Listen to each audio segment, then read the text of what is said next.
Hello everyone, welcome back to our channel. Today we draw capital letter alphabets A to Z. First we are using the color of blue. Kids, subscribe to our channel. First we draw the alphabet of A. A for apple, A for ant. The next one is B. B for ball, B for bat. The next one is C. C for cow, C for cat. The next one is D. D for dog. Now we are using blue color.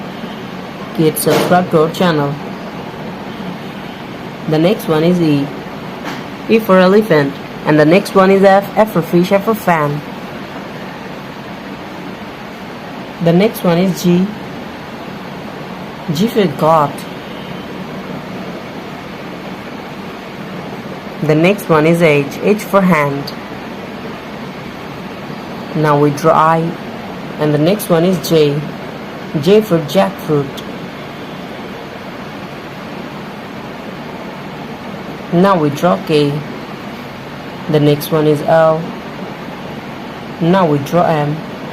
M for moon, M for mango.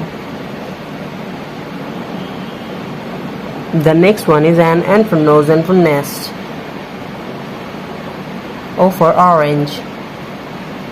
P for penguin, and the next one is Q. Q for queen. The next one is R. Now we draw S. S for snake. Subscribe to our channel. T for tiger. U for umbrella, and the next one is V. Now we draw W. The next one is X, Y, and the last one is Z. Today we draw capital letter alphabets A to Z. Thank you so much for watching. Subscribe to our channel. See you soon. Bye bye.